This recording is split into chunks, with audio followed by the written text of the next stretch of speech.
Tayong lahat ay manalangin. Aming banal, mahabagin at mapagmahal na Ama sa langit, kami nagpapasalamat sa iyong dakilang biyaya at pag-ibig. Bagaman kami ay nahiwalay sa iyo at namuhay sa kasalanan, ikaw ay nahabag sa amin. Upang iligtas kami, isinugo mo ang iyong buto na anak na si Yeso Kristo. Ang sumpa at ang hatol na nararapat sa amin ay pinasan sa Panginoong Hesus sa pamamagitan ng kanyang dugo na dumanak sa krus sa kanyang kamatayan. Ang lahat naming kasalanan ay naugasan magpakailanman. Dahil sa kanyang sakripisyo, wala na kami sa ilalim ng sumpa at kahatulan. Taos-puso kami nagpapasalamat sa iyong kahanga-hanga at di masukat na biyayang ito. Panginoon, ikaw na nagpaunawa sa amin ng iyong dakila at kamanghamanghang biyaya at kaligtasan. Taos-puso namin ninanais na mabuhay bilang anak mo ayon sa iyong kalooban at kaluwalhatian. Kami mga tinubos sa pamamagitan ng dugo ng Panginoon ay nagpapasalamat na kami nagkatipon sa harapan mo na niluluwalhati ang iyong biyaya upang matuto sa iyong salita at tamasahin ng banal na fellowship. Ngayon, kami ay nananampalataya na ikaw ay kasama namin. Kami ay nagtitiwala na ikaw ay kikilos sa aming mga puso na ginagabayan ang iyong espiritu at pinagpapala ang aming pagtitipon sa iyong presensya. Panginoon, tingnan mo po ang bawat isa sa amin. Alalayan mo kami sa pamamagitan ng iyong mahapagin pakapangyarihang kamay. Kung mayroon man sa amin na hindi pa nakakaunawa ng iyong pag-ibig, pakiusap, buksan mo po ang kanilang puso at tulungan mo silang maunawaan ang iyong dakila at kahangahangang pag-ibig at biyaya upang salin na maligtas. Idinadalangin namin ang aming mga iglesia sa buong bansa at sa iba't ibang panig ng mundo. Samahan mo ang lahat ng mga brothers at sisters na nag-iingat ng kanilang pananampalataya at nagpapahayag ng ebanghelyo kahit may kahirapan at pagsubok. Panginoon, sa mga huling araw na ito, hinihiling namin na maisakatuparan mo ang dakilang gawain na pagliligtas sa mas maraming kaluluwa. Sa pamamagitan ng iyong kapangyarihan at biyaya, gamitin mo ang iyong mga lingkod bilang instrumento para sa iyong kaluwalhatian.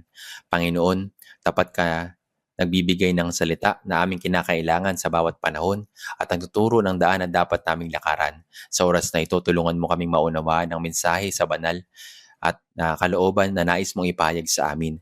Buksan mo po ang aming puso at isipan upang matanggap namin ang iyong salita na may kababaan at pananampalataya.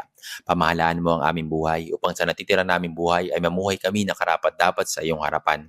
Tulungan mo kaming hanapin muna ang iyong kalooban at mabuhay para sa iyong kaluwalhatian. Naway ang iyong salita magturo sa aming mga lakad, magpalakas sa aming pananampalataya at pagbangon ng aming puso upang sa aming mga buhay ay maging kalugod-lugod sa iyong paningin at pagdala ng karangalan sa iyong pangalan. Sa pangalan ni Jesus, ito pong aming dalangin. Amen. Hanapin natin sa Biblia, Mateo chapter 7 verse 13 hanggang 14. Mateo chapter 7 verse 13 hanggang 14. Basahin natin na magkakasama ng dahan-dahan.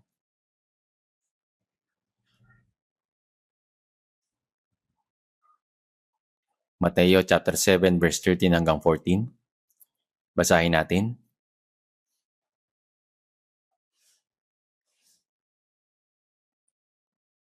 Pumasok kayo sa makipot na pintuan, sapagkat maluwang ang pintuan at malapad ang daang patungo sa kapahamakan, at marami ang pumapasok doon. Sapagkat makipot ang pintuan at masikip ang daang patungo sa buhay, at kakaunti ang nakakatagpo niyon.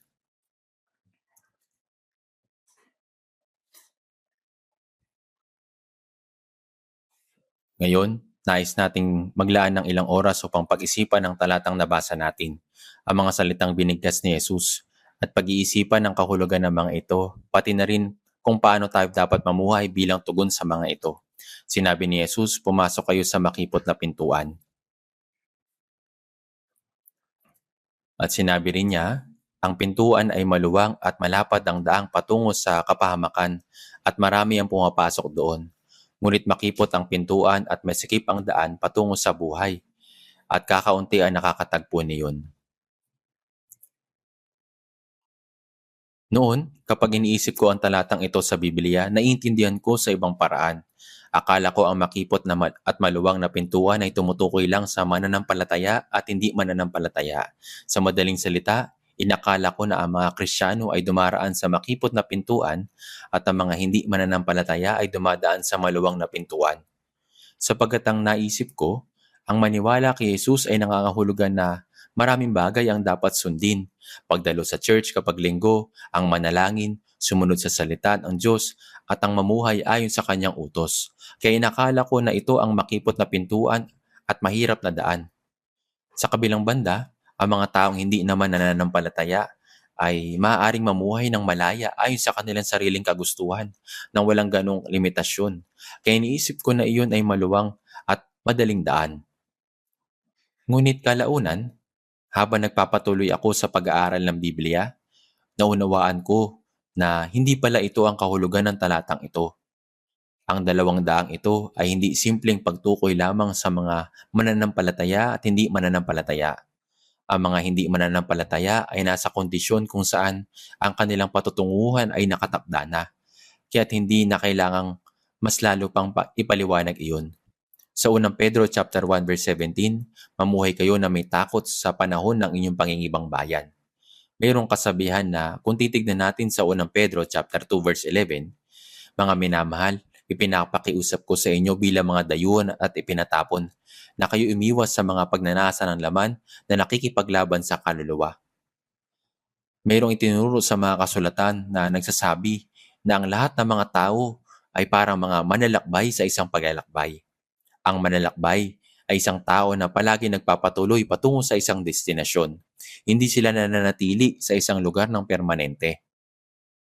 Sinabi rin sa Hebreo chapter 13 verse 14, sapagkat dito'y wala tayong lungsod na magtatagal. Dito, sa lugar kung saan tayo nabubuhay, ay walang lugar na makakapanatili tayo magpakailanman. Ngunit hinahanap natin ang lungsod na darating. Maraming tao nag-iisip na ang buhay ng tao ay magtatagal ng ilang dekada at kapag namatay na ang tao ay magtatapos na roon. Ngunit hindi ganon. Ang layunin ng Diyos sa paglikha ng tao ayon sa kanyang sariling larawan ay hindi para mabuhay lamang tayo ng ilang dekada sa mundong ito at mabuhay sa mga makamundong bagay at pagkatapos ay darating ang wakas.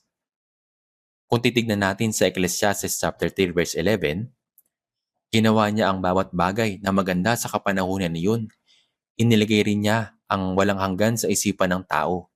Gayunmay, hindi niya nalalaman ang ginawa ng Diyos mula sa pasimula hanggang sa wakas. Yung walang hanggan sa isipan ng tao. Sa nakaraan, ang buhay ng tao ay karaniwang mahahaba. Pagkatapos ng baha, dahil sa mga pagbabago ng klima, ang buhay ng tao ay biglang umiksi at sa pagdaan pa ng panahon, patuloy itong bumaba. Nakapunta na ako sa mahigit 20 bansa para sa evangelism. At sa bawat bansa, nakita ko na ang pamumuhay ng mga tao ay magkakaiba. May mga lugar, dahil ang kapaligiran at kondisyon ay napakahirap, ang karaniwang haba ng buhay nila ay nasa 50 hanggang 60 years lamang. Pumapanaw ang mga taong ito dito sa mundo ng mas maaga. At mas maayos na nabubuhay ang mga taong nasa mas magandang kalagayan. Gayunpaman, kung titignan mo sa awit 90 verse 10, ang mga taon ng aming buhay ay 70 taon o kung malakas kami ay 80 taon. Karaniwang buhay ng tao ay nasa 70 taon at silang nabubuhay ng mas matagal ay tinuturing na malulusog. Maraming pumapanaw na hindi umaabot sa edad na ito. Sa anumang kaso, mabuhay man ng tao ng ilang dekada o mas matagal sa mundong ito, darating ang araw, bigla na lang, ang kanyang buhay ay magtatapos. Sa unang Pedro chapter 1 verse 17, mamuhay kayo na may takot sa panahon ng inyong pangingibang bayan. Sa chapter 2 verse 11 din, na kayo umiwas sa mga pagnanasa ng laman na nakikipaglaban sa kaluluwa. Bilang mga dayuhan at ipinatapon, ang manlalakbay ay maaring tumira sa napakaliit na bahay panuluyan. Nung ako'y bata pa, iniisip ko na ito'y lugar na para lamang sa mga babae. Ngunit sa katunayan, ang bahay panuluyan ay lugar kung saan nagpapahinga saglit ang mga manlalakbay sa kanilang paglalakbay.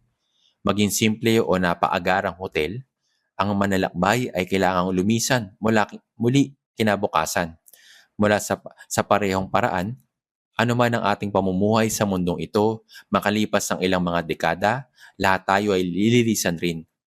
Sa mundong ito, hindi ito ang huling destinasyon ng ating buhay. Ito ay panandalian lamang na lugar patungo sa walang hanggan.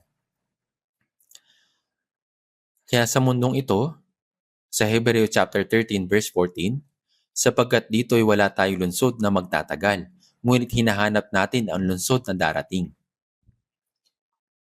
Ang ibinigay ng Diyos sa mga tao ay hindi lamang para mabuhay tayo ng matagal at magpakasaya sa lupa. Ang ating buhay ng ilang dekada sa mundong ito ay para lamang sa proseso sa paglipat sa walang hanggang mundo. Kumpara sa walang hanggang kapalaran na iyon, ang ating buhay dito sa daigdig ay talagang napakaikli. Kung titignan mo sa awit 89 verse 47, alalahanin mo kung ano ang sukat ng buhay ko, sa anong walang kabuluhan nilalang mo ang lahat ng mga anak ng mga tao. Merong kasabihan na ang ating buhay sa mundo ay talagang napakaikli. Para sa mga kabataan, maaaring maramdaman ninyo na ito ay magtatagal, na para bang mayroong walang katapusang kinabukasan ang nag-aabang sa kanila. Subalit sa katunayan, mabilis lang itong lumilipas. Dumaan din ako sa pagkabata, ngunit wala na ako sa yugtong iyon ng aking buhay. Sa puntong ito, ako'y lagi nang handang tumayo sa harapan ng Panginoon anumang oras. Ang mundong ito ay isa lamang proseso at panahon ng paghahanda tungo sa walang hanggang mundo. Ang tunay na mahalaga ay hindi lamang kung paano tayo mabuhay sa mundong ito, kundi kapag ang buhay natin dito ay natapos sa isang iglap, ang mga ito'y madaling lumipas at kami ay nawawala, sabi sa awit 90 verse 10. Ang tunay na mahalaga ay saan tayo magtutungo upang magpalipas ng walang hanggan kapag ang ating maikling buhay dito ay natapos na. Detalyadong sinasabi ng Biblia ang isyong ito. Gayunpaman, sa talatang ating binasa, sinabi ni Jesus, "Pumasok kayo sa makipot na pintuan. Pumasok kayo sa makipot na pintuan, at sapagkat makipot ang pintuan at masikip ang daan patungo sa buhay, at kakaunti ang nakakatagpo niyon." Mayroong daang patungo sa buhay, ngunit sinabi niya, ang pintuang patungo sa daan na iyon ay makipot. Ang masikip na daan at mahirap ay nangangahulugan na ang daan ay talagang lubak-lubak at masikip. Kaya kakaunti lang ang nakakatagpo niyon, sapagkat maluwang ang pintuan at malapad ang daang patungo sa kapahamakan at marami ang pumapasok doon. Ang makipot na pintuan at maluwang na pintuan, ang masikip na daan at malapad na daan. Nagsalita si Jesus patungkol sa dalawang daanan na nilalakaran ng lahat ng mga tao sa mundong ito. At kanyang sinabi, "Pumasok kayo sa makipot na pintuan." Pumasok kayo sa makipot na pintuan. Ngayon, nais ko pong pag-isipan kung ano ba ang ibig sabihin ng makipot na pintuan at maluwang na pintuan. Yung dalawang bagay na ito, yung pag-iisipan natin. Ano ba ang ibig sabihin ng makipot na pintuan at maluwag na pintuan? Makipot na pintuan at maluwag na pintuan.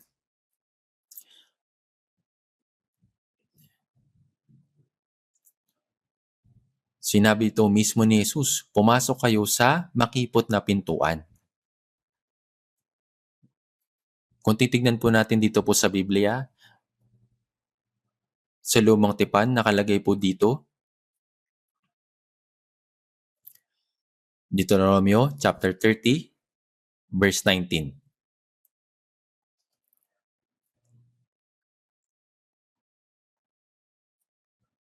Tingnan po natin sa Deuteronomio chapter 30, verse 19.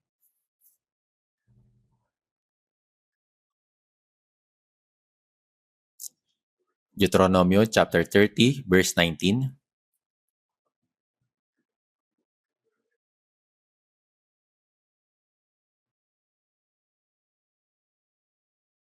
Deuteronomio chapter 30, verse 19 hanggang 20.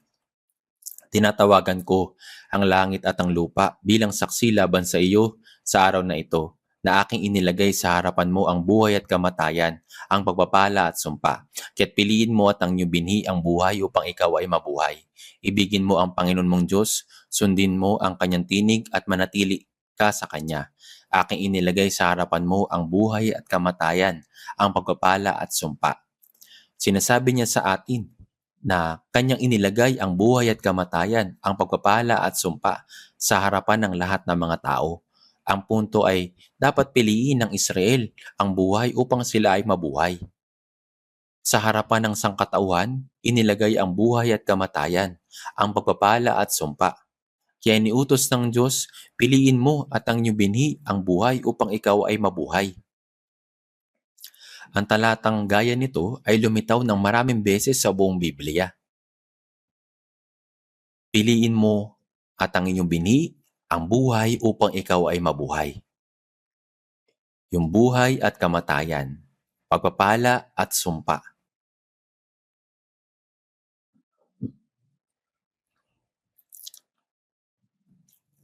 Kung titignan din po natin sa Biblia, basahin natin sa Jeremias chapter 21 verse 8. Jeremias chapter 21 verse 8.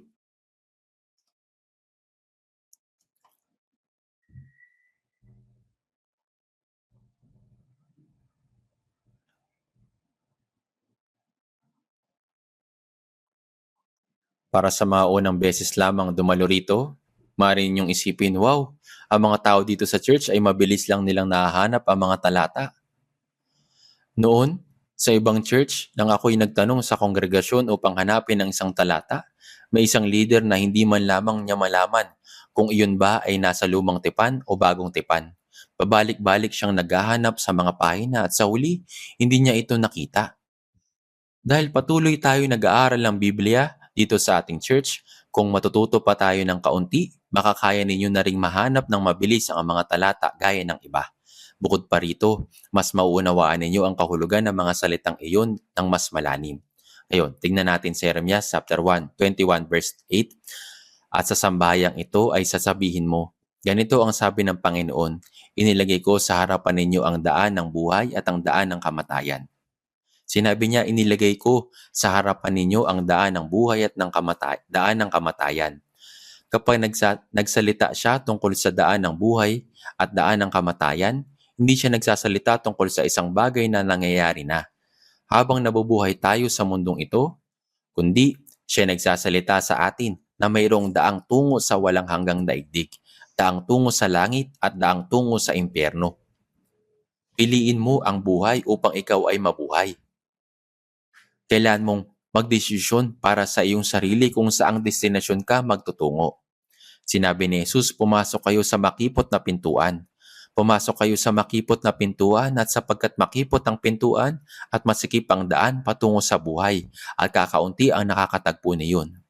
Iniisip ng tao, para maniwala kay Jesus, kailangan mo magtungo sa church tuwing linggo, habang ang ilan ay lumalabas upang magsaya sa kung anong gusto nila. Kailangan mo magpunta sa church. At may ilang tao naman na pumupunta sa mga prayer meetings ng napakaaga.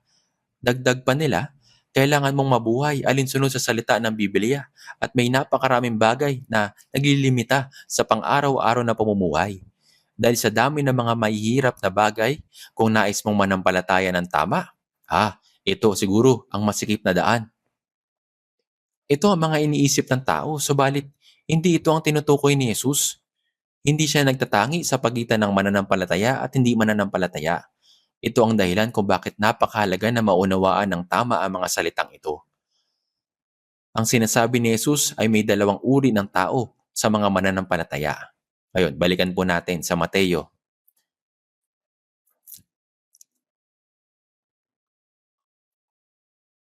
Sinasabi ni Jesus ay may dalawang uri ng tao sa mga mananampalataya. Mateo chapter 7 verse 21. Babasahin din po natin ito ng sabay-sabay. Mateo chapter 7 verse 21.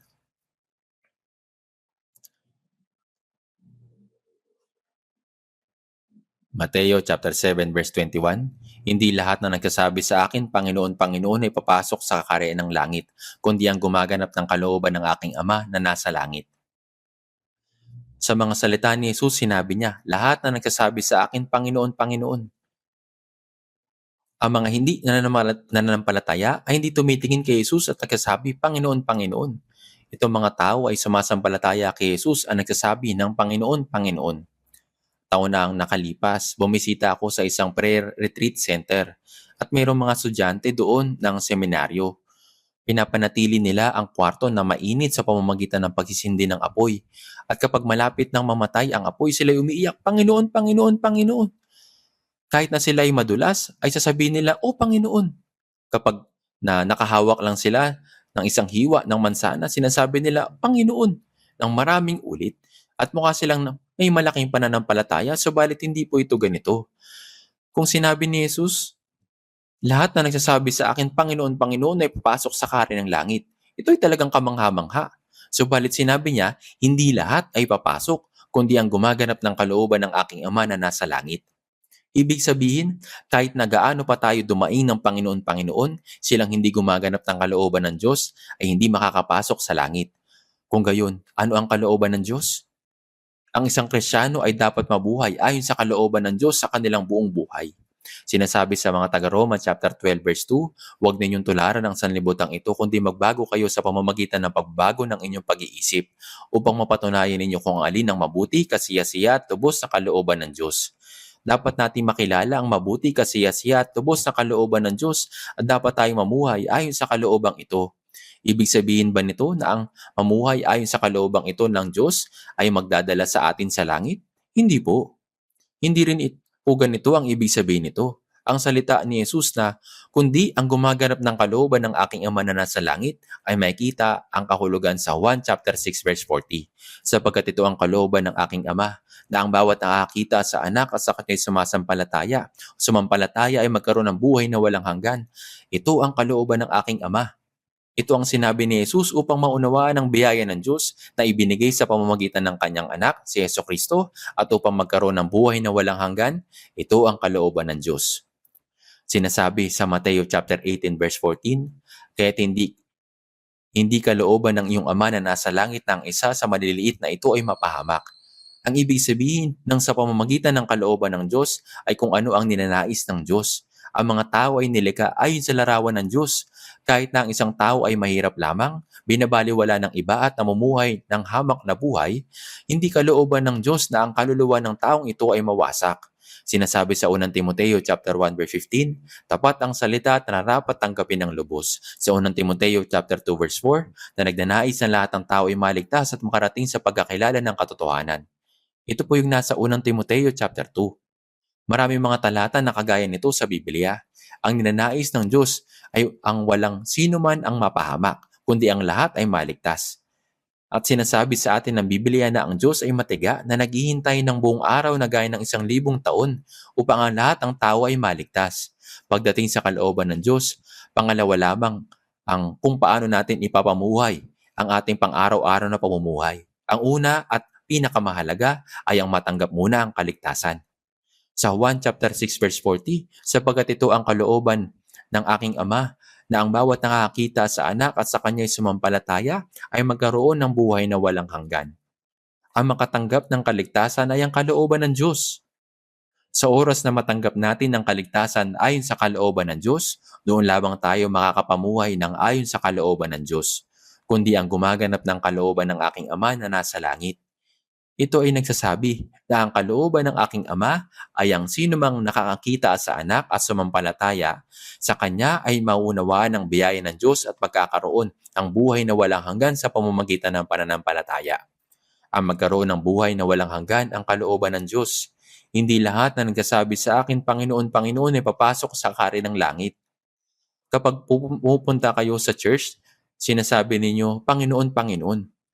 Kapag ang isang tao ay unang beses na pumunta sa church, kahit na manalangin, ay hindi nila alam. Subalit kapag sinabi ng iba, Panginoon, pagkatapos ay sasabihin nila, Panginoon. Kapag mayroon nagsabi, aming Ama na nasa langit, susundirin nila at ito'y sasabihin, aming Ama na nasa langit. Habang nagpapatuloy sila, unti-unti silang nasasanay dito. Nagiging mahusay din sila sa pananalangin. Subalit ito po ba ay nangangahulugan na natanggap na nila ang buhay na walang hanggan? Hindi po. Hindi lahat na nagsasabi sa akin, Panginoon, Panginoon, ay papasok sa kari ng langit. Sinasabi niya dito na marami nagsasabi, Panginoon, Panginoon. Gayunpaman ay hindi makakapasok sa langit, kundi ang gumaganap ng kalooban ng aking Ama na nasa langit. Hindi natin dapat isipin na ang kalooban ng Diyos ay isang bagay na napakahirap sundin. Sa 1 chapter 6 verse 40, ang bawat nakakakita sa anak at sa kanya'y sumampalataya ay magkaroon ng buhay na walang hanggan. Ang makatanggap ng kaligtasan ng kaluluwa ay napakasimple lamang. Ito ay ang tanggapin kung ano ang naisakatuparan na at ang nangyayari ito sa buhay ng isang beses lamang. At pagkatapos na ang isang tao ay maligtas ayon sa kalooban ng Diyos, makikilala niya ang mabuti, kasiya-siya at lubos na kalooban ng Diyos at mamumuhay ayon dito. Ito ang ikalawang hakbang. Kaya sa kanila na sumasampalataya, mayroong mga sumasampalataya na makakapasok sa langit. Subalit marami din ang sumasampalataya gayunman ay napupunta pa rin sa impyerno. Ang ibig sabihin ng isang sumasampalataya ay mapupunta sa impyerno ay tila salungat. Siyempre ito ay nagpapatungkol sa maling uri ng pananampalataya. Sa Biblia, mayroong pananampalataya, subalit mayroon ding patay na pananampalataya, wasak na pananampalataya at pananampalataya na walang kabuluhan. Subalit marami ring uri ng pekeng pananampalataya. Ito ay hindi tunay na pananampalataya. Gayunman, sa kanila na mga sumasampalataya, mayroong dalawang uri ng tao. Mayroong mga sumasampalataya at makakapasok sa langit at mayroong mga sumasampalataya subalit hindi pa rin makakapasok sa langit. Saan sila mapupunta? Sila ay mapupunta sa impyerno. Hindi lahat nagsasabi sa akin, Panginoon, Panginoon, ay papasok sa karin ng langit. Sa verse 22 and verse 23, marami ang magsasabi sa akin, Panginoon, Panginoon, hindi ba nagpropesiya kami sa iyong pangalan at nagpalayas ng mga demonyo sa iyong pangalan? At sa iyong pangalan ay gumawa kami ng marami mga gawang makapangyarihan? At kung magkagayon ay pahayag ko sa kanila, hindi ko kayo kilala kailanman. Lumayo kayo sa akin, kayo mga gumagawa ng kasamaan. Dito, sa araw na iyon, marami ang magsasabi, Panginoon, Panginoon, hindi ba nagpropesiya kami sa iyong pangalan? Sila nagpropesiya. Sa modernong termino, nagtuturo din sila ng Biblia. Nagiging mga pastor, nagiging mga evangelist, nagiging mga misyonaryo, at hindi lamang ito kundi sila din ay nagpapalayas sa mga demonyo sa pangalan ng Panginoon. Ganito ka mangha-mangha. Kapag sinasabi nila sa pangalan ni Jesus, demonyo, lumayas ka. At ang demonyo na tunay na umaalis. Sinabi din dito, at nagpapalayas sa mga demonyo sa iyong pangalan. At sa iyong pangalan ay gumagawa kami ng marami mga gawang makapangyarihan. Ibig sabihin nito ay nagpapagaling din sila ng mga karamdaman at gumagawa ng maraming gawang makapangyarihan. Kaya, Panginoon, kilalang-kilala mo ako, di ba? At kung magkagayon ay pahayag ko sa kanila, hindi ko kayo kilala kailanman. Lumayo kayo sa akin, kayo mga gumagawa ng kasamaan. Hindi lamang sila basta nagsasabi ng Panginoon, Panginoon, kundi sa pangalan ng Panginoon ay nagpopropesiya din sila, nagpapalayas ng demonyo at gumagawa ng maraming gawang makapangyarihan. Gayunpaman sinabi ng Panginoon, hindi ko kayo kilala kailanman. Lumayo kayo sa akin, kayo mga gumagawa ng kasamaan. Kayo mga gumagawa ng kasamaan. Ibig sabihin na gumagawa ng kasamaan ay hindi nila ginawa ang ayon sa tuntunin ng itinakda ng Diyos. Ano ang ginawa nila?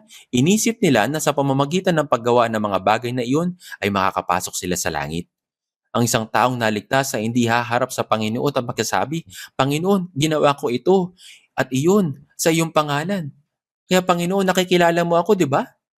Kapag ang isang taong ligtas na tao ay humarap sa Panginoon, mayroong isang himno.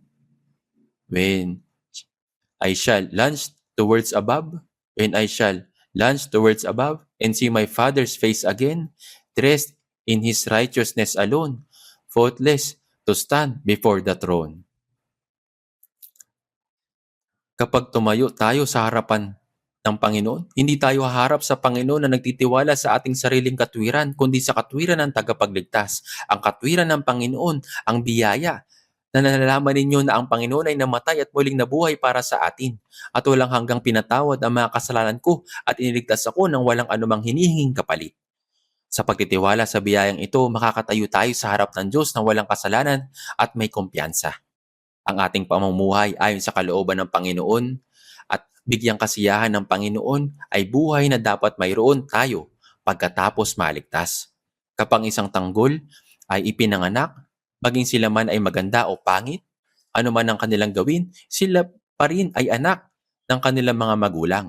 Ganito ang maipanganak. Ang maipanganak bilang anak na lalaki o babae at pagkatapos ay bigyang kasiyahan ng mga magulang ay ibang usapin na. Hindi ka naging anak dahil meron kang ginawa. Ang maipanganak ay ang makatanggap ng buhay at maipanganak sa pamamagitan ng biyaya. Ang ating kaligtasan, gaya ng alam natin sa Efeso chapter 2 verse 9, hindi sa pamamagitan ng magawa upang ang sino man ay huwag magmalaki. Gaya ng sinasabi sa Efeso chapter 2 verse 9, ang kaligtasan ay hindi sa pamamagitan ng sariling gawa. Kaya nga, walang sino man nagmamalaki sa harapan ng Diyos. Ang pinakamaipagmamalaki ko lang sa aking buhay ay ang krus. Gayunpaman, ang tao hindi ligtas ay haharap sa Panginoon at magsasabi kung ano ang mga ginawa nila. Nagpalayas ng mga demonyo sa iyong pangalan at gumawa ng maraming mga gawang makapangyarihan sa iyong pangalan. Subalit sasabihin ng Panginoon, hindi ko kayo kilala kailanman. Gaano ito tunay na walang kabuluhan? Kayo mga gumagawa ng kasamaan. Gumagawa ng kasamaan. Ang mapunta sa langit ay sa pamamagitan ng pagkaunawa sa biyaya ng Diyos at sa pamamagitan ng pananampalataya.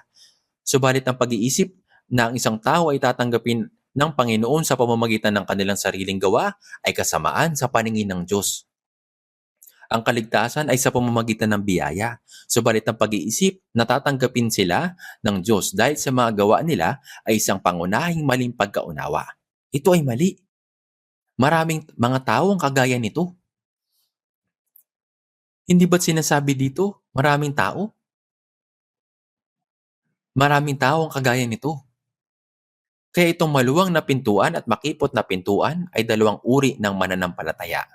Bakit niya ito tinawag na makipot na pintuan? Ito ay napakaliit na hindi ka makakapasok na kasama ang iyong kasalanan o makakapasok ka man na dala ang iyong sariling katwiran. Makakapasok ka lamang, tanging sa pamamagitan ng biyaya ng Diyos na walang anumang hinihinging kapalit. Sa unang Korinto chapter 1 verse 18, sapagkat ang salita ng krus ay kahangalan sa mga napapahamak, ngunit sa atin na inililigtas, ito ay kapangyarihan ng Diyos. Sa atin na inililigtas, ito ay kapangyarihan ng Diyos. Ang pagliligtas sa ating kaluluwa ay kahangalan sa mga napapahamak.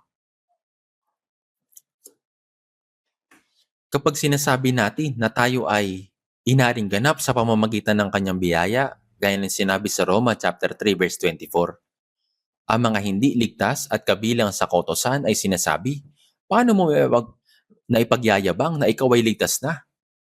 Sinasabi nila na ang maligtas katulad nito ay isang kasinungalingan at paano maliligtas ang sinumang sa ganung paraan. Maging nang ako ay naligtas, ito ay 40 taon na nakalilipas mula ngayon. Nang sabihin ko na ako ay naligtas na, ang mga tao ay nagulat. Sinabi nila, paano mo naipagmamayabang na ikaw ay ligtas na? Kapag sinabi kong ako'y naipanganak na muli, sila higit na nagugulat. Bagaman pareho lamang ang ibig sabihin nito. Iniisip nila na ang maipanganak na muli ay napakahirap na bagay. Gayunpaman, ilang taon na ang nakalilipas, si Pastor Billy Graham ng Amerika, siya ay namatay. Ngunit siya ay isang kilalang evangelist sa buong mundo. Pumunta siya sa Yoido Plaza at tinipon ang mga maraming tao at nagdaos ng krusada sa loob ng ilang mga araw. Sa panong iyon, ang pangunahing mensahe na ipinangaral niya ay kailangan mong maipanganak na muli. Lahat ng mga Kristiyano ay kailangang maipanganak na muli. Ang mga diakono ay dapat na maipanganak na muli. Ang mga leaders ay dapat na maipanganak na muli. Kung kayo ay hindi pa na ipapanganak na muli, hindi ninyo makikita ang kaharian ng langit. Sumigaw siya. Pagkatapos lamang niyon, naisip ng mga tao, sa palagay ko kailangan nating maligtas. Sa palagay ko kailangan nating maipanganak na muli. Mula lamang sa araw na iyon, nangyari na ang lahat ng dumalo sa church ay nagsabi na natanggap nila ito, ang kaligtasan. Kailan po? Natanggap nila ito ng araw na sila ay sumampalataya. At dahil na tinanggap nila ito, sila ay sumampalataya. At dahil sila ay sumampalataya, natanggap nila ito. O sandali. Bakit gano'n na lamang nila itinuring iyon?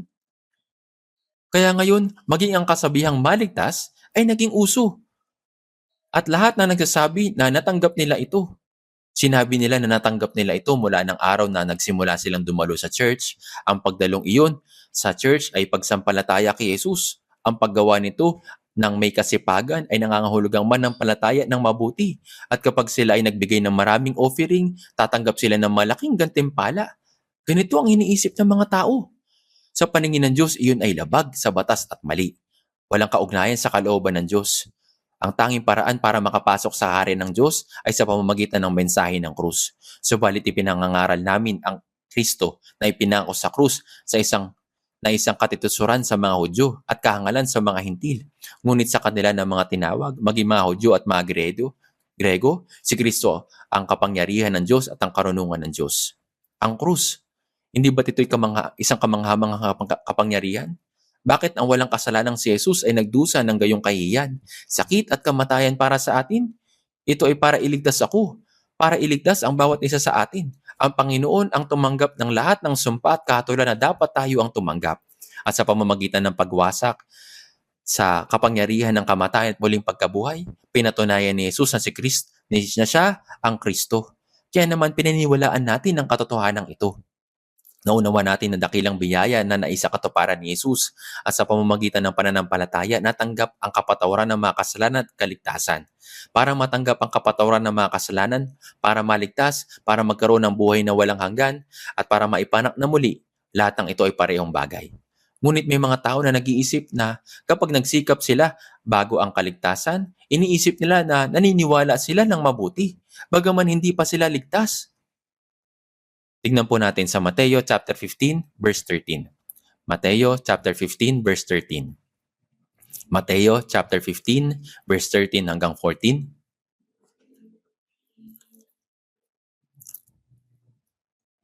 Mateo chapter 15 verse 13 hanggang 14. Ngunit sumagot siya at sinabi, ang bawat halamang hindi itinanim ng aking ama na nasa langit ay bubunutin. Hayaan ninyo sila, sila'y mga bulag na taga-akay, at kung ang bulag ay umaakay sa bulag, kapwa sila mahuhulog sa hukay. Sinabi ni Jesus, ang bawat halamang hindi itinanim ng aking ama na nasa langit ay bubunutin. Ano po ang itinanim? Sa unang Pedro chapter 1 verse 23 sinasabi, ipinanganak na kayong muli, hindi ng binhing nasisira, kundi ng walang kasiraan sa pamamagitan ng buhay at nananatiling salita ng Diyos. Unang Pedro chapter 1 verse 23. Kapag kinilos ng Diyos ang isang tao upang maipanganak na muli, ang Espiritu Santo ay kumikilos sa pamamagitan ng kanyang salita upang maunawaan ng taong iyon ang biyaya ng Diyos at manampalataya. Kaya naunawaan natin ang biyaya ng Diyos at sa pamamagitan ng pananampalataya, ang binhi ng salita ng Diyos ay naitanim sa atin. Kaya ipinanganak na kayong muli, hindi ng binhing nasisira kundi ng walang kasiraan. Ano po iyon? Sa pamamagitan ng buhay at nananatiling salita ng Diyos. Naitanim po sa atin. Tayo ay naipanak na muli sa pamamagitan ng salitang iyon. Sinasabi din sa Biblia sa Juan chapter 3 verse 5, katotohanan ang sinasabi ko sa inyo, maliban ng isang tao ipanganak ng tubig at ng Espiritu, hindi siya makakapasok sa kaharian ng Diyos. Sa Juan chapter 3 verse 3 sinasabi, katotohanan ang sinasabi ko sa iyo, maliban ng isang tao ay maipanganak na muli, ay hindi niya makikita ang kaharian ng Diyos. Kapag ang isang tao ay hindi makakita o makita ang kaharian ng Diyos maliban maipanganak na muli, paano siya makakapasok doon? Pagkatapos, paano maipapanganak na muli ang isang tao? Maliban ng isang tao ipanganak ng tubig at ng Espiritu, hindi siya makakapasok sa kaharian ng Diyos. Ano ang kahulugan ng tubig at Espiritu? Minsan, ang tubig ay ginagamit para tukuyin ang salita ng Diyos. Ngunit ito ay tumutukoy sa paghuhukom ng Diyos. Sa sinaunang panahon, hinatulan ng Diyos ang mundo gamit ang tubig sa pamamagitan ng baha. Iyon ang paghuhukom. Gayun din, nang si Jesus ay bautismohan sa ilog Jordan, siya ay nilubog sa tubig. Nang siya ay ganap na nailubog sa tubig pagkatapos siya ay umahon, ang tubig na iyon ay lumalarawan sa paghuhukom ng Diyos at kamatayan ni Jesus. Ang kahatulan na nararapat sa atin dahil sa ating mga kasalanan ay kamatayan. Si Kristo ay namatay para sa ating mga kasalanan ayon sa mga kasulatan at siya ay nilibing at muling binuhay na ikatlong araw ayon sa mga kasulatan. 1 Corinto chapter 15 verse 3 hanggang 4. Ang kanyang pag-ahon sa tubig ay kumakatawan sa muling pagkabuhay. Kaya sa Mateo chapter 3 sinasabi, nang mabautismohan si Jesus, kanyang umahon sa tubig at nabuksan sa kanya ang kalangitan at nakita niya ang Espiritu ng Diyos na bumababang tulad sa isang kalapati at lumapag sa kanya. Sinabi ng isang tinig mula sa langit, ito ang minamahal kong anak, sa kanya ako lubos na nalulugod. Bakit nang walang kasalanang si Jesus ay binautismuhan? Siya ay tumayo sa lugar ng mga makasalanan, kumakatawan sa lahat ng tao ng sanlibutan bilang isang tao. Kaya sinasabi sa 2 Corinto chapter 5 verse 14, ang isa ay namatay para sa lahat, kaya't ang lahat ay namatay. Yabang siya ay namatay para sa akin at sa iyo. Lahat ay namatay. Ang kamatayan ni Jesus ay kamatayan rin natin. Nang si Jesus ay lumubog sa tubig ng ilog Jordan, ito'y nangangahulugan na siya'y namatay at tinilibing. Nang siya'y umahon sa tubig, ito'y lumalarawan sa muling pagkabuhay. Ang katotohanan na ang langit ay nabuksan matapos ang kamatayan ni Jesus at muling pagkabuhay ay ibig sabihin, bago iyon, ang langit ay sarado. Dahil sa kasalanan, ang daan ng fellowship sa pagitan ng Diyos at ang sangkatauhan ay sarado, at ang daan para makalapit sa Diyos ay sarado rin. Ngunit sa pamamagitan ng kamatayan at muling pagkabuhay ni Jesus, ang daan sa pagitan ng Diyos at ang tao ay nabuksan.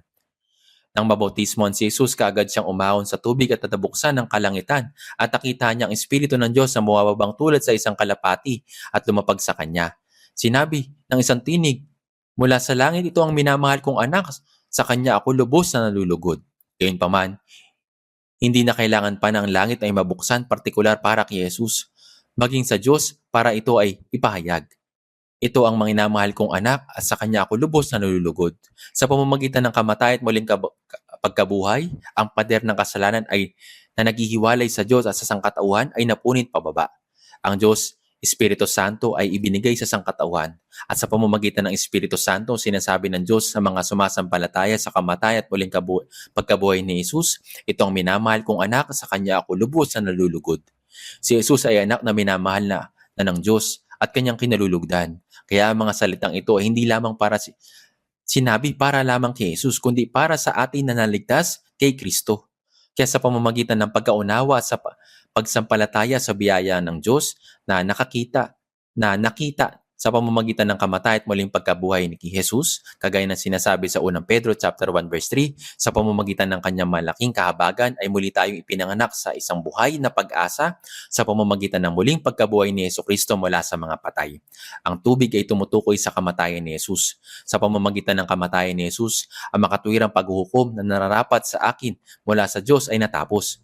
Sa pamamagitan ng kanyang muling pagkabuhay, sa pamamagitan ng pagwasak niya sa kapangyarihan ng kamatayan, binigyan tayo ng bagong buhay. Kaya ang tubig at espiritu ay tumutukoy sa kamatayan ni Jesus at muling pagkabuhay, pagtubos at bagong buhay. Ang mga ito ay nangyari ng sabay-sabay kapag ang isang tao ay naligtas. Tubig at ang espiritu.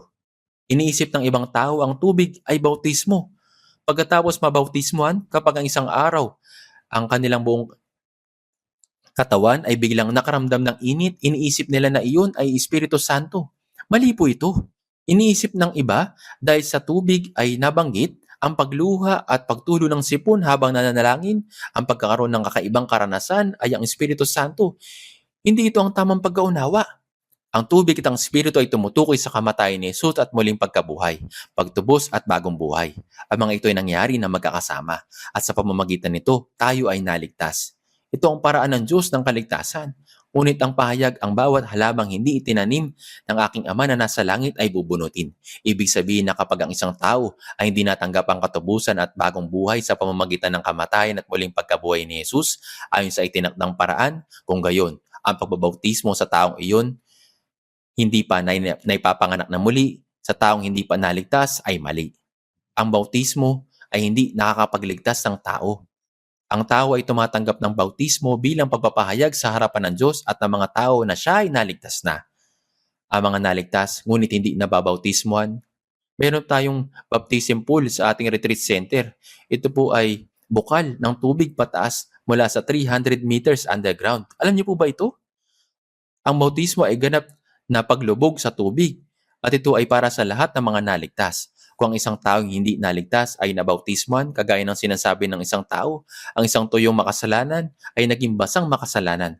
Pagkatapos ano ang susunod na mangyayari? Muli siyang matutuyo. Hindi ganun ang kaligtasan. Ang isang tao ay hindi naliligtas sa pamamagitan ng bautismo.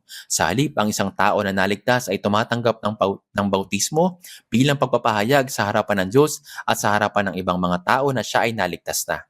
Kasama ng pagpapahayag ng pananampalataya, ako ay namatay at inilibing kasama ng Panginoon. Ngayon ay naipanganak na sa isang bagong buhay kasama ng Panginoon. Pagmula ngayon, ipapamuhay ko ang natitira kong buhay para sa kalooban at kaluwalhatian ng Diyos. Ito ang bagay na natanggap ng isang taong naligtas.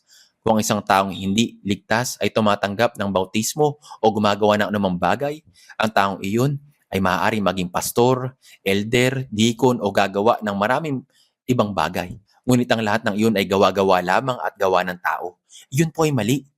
Ang isang tao na hindi na ipanganak na muli ang isang taong sinanay religiously at pinakintab sa pamamagitan ng tradisyon ng church ay maaaring maging mahusay sa panlabas. Ang isang taong hindi na ipanganak na muli, walang buhay ng Diyos sa loob niya. Alam niyo po ang artificial na bulaklak, tama? Yung mga artificial na bulaklak, kagaya po nito. May mga sinanay religiously pinakintab sa pamamagitan ng tradisyon ng church. Alam niyo po yung mga artificial na bulaklak? May mga bulaklak po dito. Marahil hindi niyo ito matutukoy ng mabuti. Kahit na tignan ko sila ng malapit, hindi ko matukoy. May parehong tunay na bulaklak at mga artificial na bulaklak dito. Ang mga dikon na naghanda ng mga bulaklak ay maaaring madismaya at sabihin, "Ay, bakit binanggit iyon ni pastor?" Maring mas maganda kung lahat sila ay mga totoong bulaklak. Ngunit hindi, ito ay mahirap. Napakamahal kung may tunay na bulaklak lamang ang gagamitin. Ito ay pinaghalo ng kaunti. Mahirap na sabihin na sila ay tunay o artificial sa mga araw na ito. Sila ay ginawa ng napakahusay. Sa parehong paraan, ang mga artificial na bulaklak ay katulad ng tunay na bulaklak. Ang mga ito ay ginawa ng napakahusay sa panahon ngayon na hindi madaling matutukoy. Kapag winisikan sila ng pabango, mas magiging amoy totoo sila. Pagkatapos, ito ay mas nagiging mahirap na malaman. Ang artificial na bulaklak ay walang buhay. Ang lahat ng iyon ay gawa ng tao. Sa parehong paraan, ang mga taong hindi na ipanganak na muli at ginawang artificial sa panlabas ay maaari pa rin maging mga kahangahangang pastor o misyonaryo. Dati, pumupunta ako sa Moscow sa Russia. Minsan sa isang taon, sa loob ng ilang taon para mag-evangelize. Doon ko nakilala ang mga missionaries. Sila ay mga Korean missionaries na nangangaral sa Russia. Ngunit nakakalungkot, wala ako nakitang kahit isa na tunay na naligtas.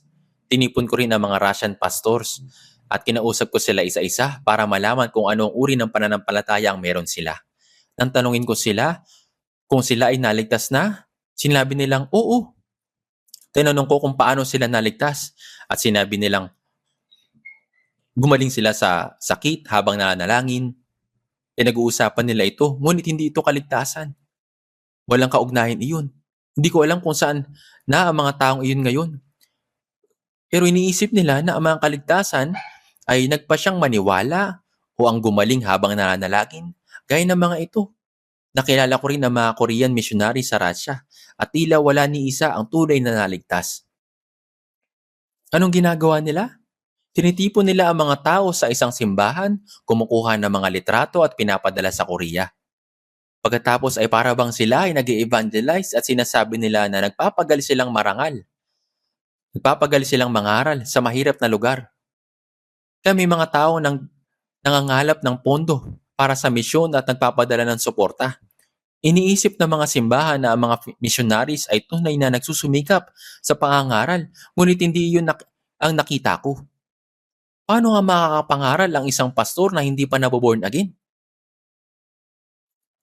Mga taong katulad nila ang nabubuo nila. Labis ako nadismaya. Kahit sa Israel, ganoon din. Napakahirap makakilala ng mga tunay na born again pastor. Maring sabihin nila, so ikaw lang ang tama? Kaya inahamak mo ang iba? Maring sabihin nila ito, ngunit totoo na wala silang kaligtasan, ano magagawa ko?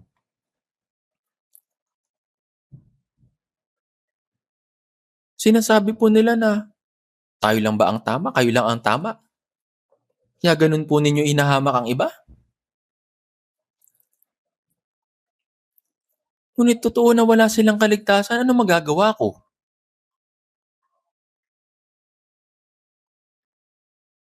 Sa Mateo chapter 7 verse 22 hanggang 23. Sa araw na iyon, marami magsasabi sa akin, Panginoon, Panginoon, nagpropesiya kami sa iyong pangalan, nagpalayas ng mga demonyo sa iyong pangalan, at sa iyong pangalan ay gumawa kami ng maraming gawang makapangyarihan. Kung magkagayon, ipahayag ko sa kanila, hindi ko kayo kilala kailanman. Lumayo kayo sa akin, kayo mga gumagawa ng kasamaan. Pinag-uusapan nila ang kanilang ginawa, kayong hindi naman sila naligtas. Ang taong naligtas ay hindi nagsasalita kung anong bagay kapag humarap sa Panginoon.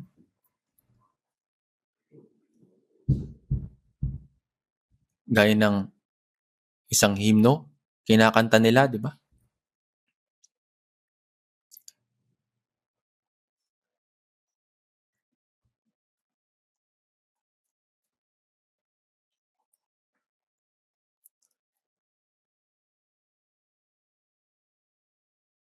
Sinabi, "When he shall come with trumpet sound, O may I then in him be found, dressed in his righteousness alone, faultless to stand before the throne." Matapang tayong tumatayo sa harap ng Diyos sa pamamagitan ng katwiran ng Panginoon, hindi umaasa sa ating sarili magawa dahil ito ay nagiging problema. Sabi sa Mateo chapter 15 verse 13, "Ang bawat halamang hindi tinanim ng aking Ama na nasa langit ay bubunutin." Mukhang kahanga-hanga, ngunit tulad ng mga artipisyal na bulaklak, wala itong buhay. Ito ay gawa ng tao at angkatang isip. Sa pamamagitan ng edukasyong pangrelihiyon at paghubog ng tao, nakakaubo sila ng mahusay na Kristiyano sa panlabas lamang. At sila ay nagiging mga misyonary, pastor at elder. Noong nangaral ako sa Mokpo, nakausap ko ang isang elder. Nang bagitin ko ang Garden of Eden, sinabi niyang hindi siya sigurado kung totoo ba ito. Sinabi ng elder sa simbahan na hindi niya alam kung mayroong ngang Garden of Eden. Nang sabihin ko sa kanya na hanapin niya ito sa Biblia, halos hindi niya mahanap. Hindi ko alam kung paano siya naging elder. Kahit mga elders ay kailangan mag-exam. Napakaraming gayong tao. Alam niyo po ba ito? Mga kapatid, dapat malino itong maunawaan. Alam niyo po ba kung anong totoo sa hindi? Anong itsura ng peke? Tignan po natin sa Biblia. 2 Korinto chapter 11 verse 4. 2 Korinto chapter 11 verse 4. Basahin natin ng sabay-sabay.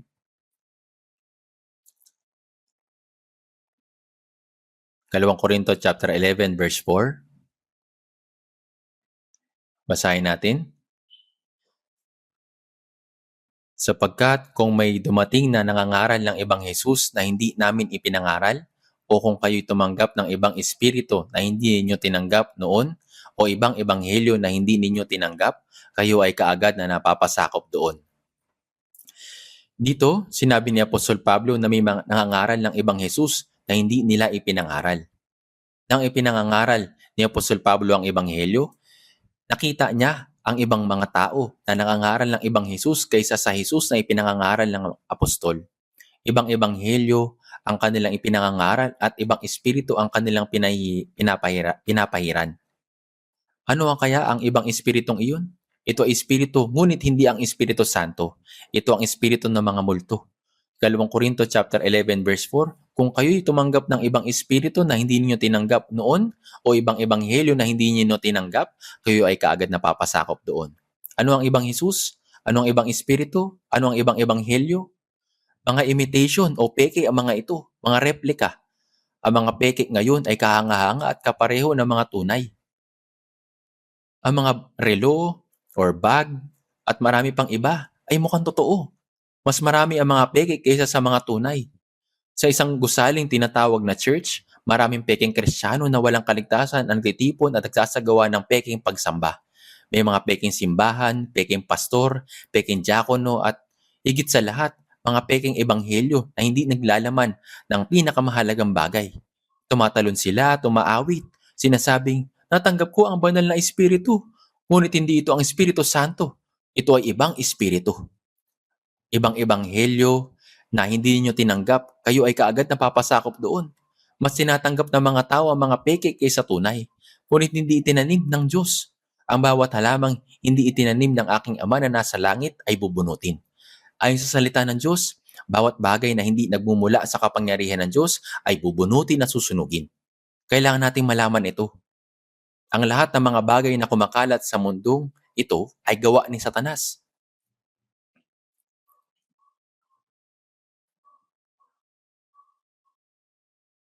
Ito po yung mga peke.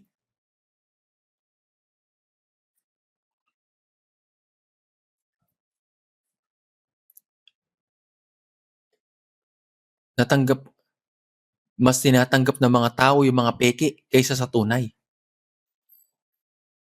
Kumakalat po ito sa buong mundo. Ito ay gawa ni Satanas.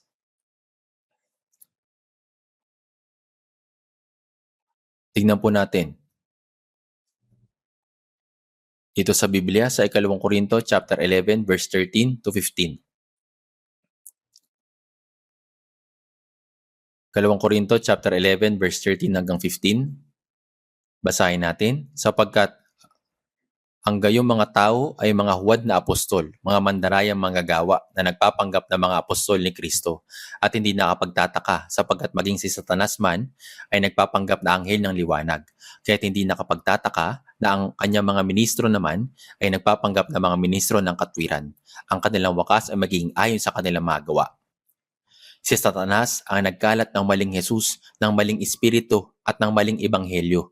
Gumagawa siya ng napakaraming replika. Sa panahon ngayon, maraming replika at peking produkto. Mas makakabuti sana kung bibilihin ito ng mga tao nang alam nilang peke ito. Ngunit nakakalungkot, maraming taong bumibili nito nang hindi nalalaman. Isang celebrity ang nakatanggap ng regalo mula sa kanyang kaibigan. Isa itong napakamahal na bag. At habang daladala niya ito sa Paris, dun sa France, nasira yung hawakan nito. Kaya dinala niya ito sa isang luxury brand store para ipaayos. Nang makita nila ito, sinabi nila, peke ito. Peke ito dahil napakaganda ng pagkakagawa. Isang tunay na peke. Isang peking kamuka ng tunay na bagay. Alam mo ba kung gaano karaming peke ang ginagawa ni Satanas? Napakarami noon kahit noong panahon ni Apostol Pablo. Ngunit ngayon ay napakarami na. Sa bawat tunay na bagay, mayroong daan-daan o kahit libo-libong peke. Hindi natin lubos na maisip. Kaya naman, napagkakamala ng mga tao ngayon ang mga peke bilang tunay na mga bagay at ang mga tunay na bagay bilang peke. Yan ang nangyari kapag napakaraming peke. Kaya, maging si Satanas man ay nagpapanggap na anghel ng liwanag. Alam mo ba kung paano naging dyablo ang dyablo? Sa Isaiah 14 verse 12, na sinasabi, ano't nahulog ka mula sa langit o tala sa umaga, anak ng umaga. Napakarami anghel. Kung titignan mo ang aklat ni Daniel at aklat sa Apokalipsis, chapter 5, verse 11, sinasabi, ang bilang nila ay milyon-milyon at libo-libo. Napakarami nila. Gayunpaman, ilan sa mga anghel na iyon, may 3 arkanghel, si Gabriel, Miguel at Lucifer. Meron silang mga pangalan. Gayunpaman si Gabriel ay nagpapakita upang maghatid ng mabuting balita, habang si Miguel ay lumilitaw sa panahon ng digmaan. Gaya ng nakikita natin sa Daniel chapter 12 verse 1. Si Miguel ay dakilang pinuno na tagapag-ingat ng iyong bayan. Kapag nagkasala ang Israel, sila'y matinding pinarurusahan ng Diyos. Si Gabriel, Miguel, tsaka si Lucifer. Ang isang bansang itinaboy sa buong mundo dahil sa kasalanan ng pagtanggi kay Kristo at nawala sa loob ng 2,000 taon ay biglang nagkamit ng kalayaan noong May 14, 1948. Walang naunang pangyayaring ganito sa kasaysayan ng mundo. Ngunit sinasabi nilang may humigit kumulang na 6 na milyong Hudyo ang bumalik sa lupain ng Israel, 6 na milyon sa United States at ang natitirang 6 na milyon ay nakakalat sa buong mundo. Kaya ang 3 times 6 ay 18. Kaya binubuo ng humigit kumulang 18 million sa kabuuan. Sa palagay ko, malamang na may humigit kumulang na 8 million na Hudyo na naninirahan sa Israel ngayon. Ang bilang ay unti-unting lumalaki. May 6 na milyong Hudyo sa United States at ang natitira ay nakakalat sa buong mundo. Pagkatapos, isang bansang inaakalang namatay at naglaho, ngunit pagkatapos ng 2,000 taon ay biglang nagkamit ng kalayaan. Ngayon, alam na ninyo ang tungkol sa mga Arabo at Muslim sa gitnang silangan, tama po ba? Mga Muslim. May mga bansang Muslim doon. May 55 na bansang Muslim na sumasamba sa isang Diyos na nagangalang Allah, na hindi naman talaga umiiral. Karamihan sa mga ito ay nasa gitnang silangan. Ngunit sa panahong ideklara ng Israel ang kalayaan, tinanong nila, anong klaseng bansa ka? Sumiklab ang unang digmaang Arabo-Israel at nagwagi ang Israel. Pagkatapos ay dumating ay kalawang digmaang Arab at Israel. Ang ikatlong digmaan sa pagitan ng Arabo at Israeli, ang pinakamalaking labanan at nagkamit ng Israel ng isang tiyak na tagumpay. Si Nasser na Pangulo ng Ehipto ay madalas sa tinatawag na bayani sa ika-20 20 siglo at nasasabing pinuno ng mundo ng Arabo. Noong June 5, 1967, para maging eksakto, tinipon niya ang 14 na bansang Arabo upang maglunsad ng isang digmaan na naglalayong lipulin ang Israel sa isang iglap. Ang pinagsabang populasyon ng 14 na bansang iyon ay humigit kumulang 120 million. Di po ba? Ang populasyon ng Israel ng panahong iyon ay 2.25 million. Ngunit ano ang nangyari? Nagkamit ang Israel ng tagumpay sa Six-Day War. Nakubkob ng Israel ng 3 ulit na lawak ng kanilang teritoryo bago ang digmaan. Nasakop nila ang buong Sinai Peninsula. Kalaunan, nakubkob din nila ang Golan Heights na bahagi ng Syrian territory na mangha ang buong mundo. Wala pang naging ganong digmaan sa kasaysayan ng mundo.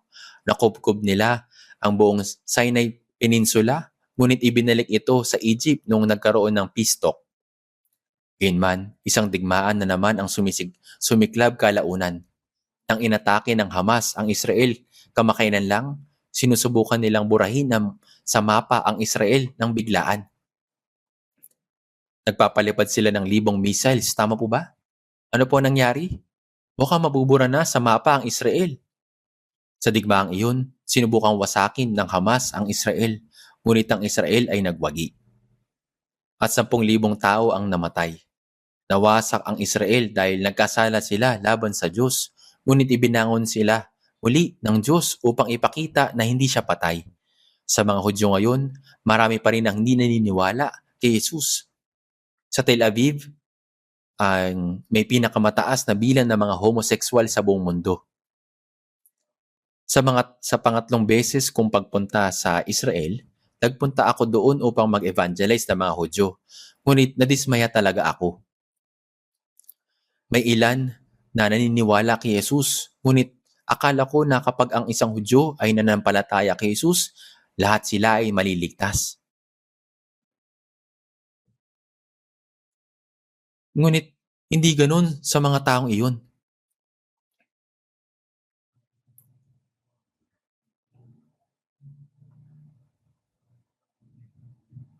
Dun po sa Israel ay napakarami pa rin mga tao na hindi pa rin naniniwala kay Jesus. Mayroong ilan na naniniwala kay Jesus.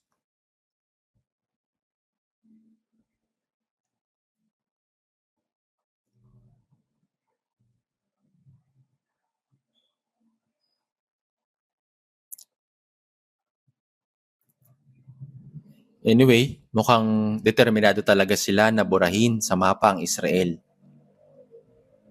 Para sa mga Arabo, ang Israel ay tinik sa kanilang mata. Ang tinik sa mata ay masakit, hindi po ba? Dapat mo itong bunutin. Nais silang burahin ang bayan ng Israel ng lubusan. Kaya naman, nang ang Hamas ay nagtago sa Gaza Strip, nilusob ang Israel at libong tao ang namatay doon. Sa gayon, ang Diyos ay nakatayo sa likod ng Israel. Alang-alang sa kanyang pangalan, sa Ezekiel chapter 36, makikita natin ang panunumbalik ng bayan ng Israel. Hindi ito alang-alang sa inyo o sa bayan ni Israel na malapit na ang kumilos, kundi alang-alang sa aking banal na pangalan na inyong nilapastangan sa mga bansa na inyong pinuntahan. Ezekiel chapter 36 verse 22. Kahit na ang bayan ng Diyos ay namamatay na, sinabi nila, kami ay bayan ng Diyos. Kaya sinabi nila, tingnan ninyo ang kalagayan ng bayan ng Diyos. Nasaan ang inyong Diyos? Sa Roma chapter 2 verse 24, sapagat ang pangalan ng Diyos ay nilalait sa mga hintil dahil sa inyo. Sinasabi nila, nasaan ang Diyos nyo? Kaya upang maipakita na buhay ang Diyos kahit na nawasak ang Israel, pinanumbalik niya ang bayan ng Israel. At sa ating panahon, ginagamit niya ang bansang Israel upang maipakita na siya ay buhay. Maring marami sa mga Israelita ang hindi ligtas. Noong nagpunta ako roon, nakita ko na mula sa mga Hudyo, ang mga nag-aangkin na kilala nila si Jesus ay peke.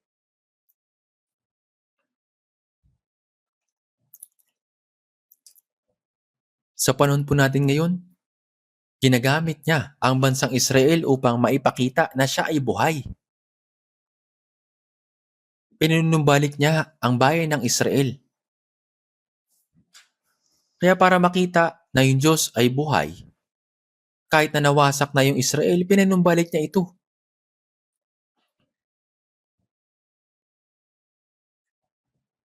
Sa 1 chapter 8 verse 35, ang anak.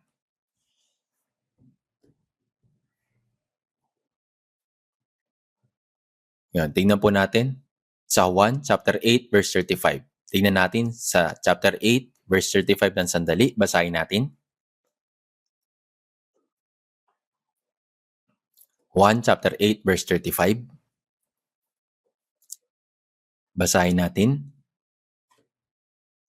Ang alipin ay walang palagiang lugar sa sambahayan. Ang anak ay may lugar doon magpakailanman. Ang alipin ay walang palagiang lugar sa sambahayan. Ang anak ay may lugar doon magpakailanman. Ang bayan ng Israel, si Abraham ay hindi nagkaanak sa loob ng mahabang panahon hanggang sa umabot siya ng halos 100 taon. Kaya nanalangin siya sa Diyos.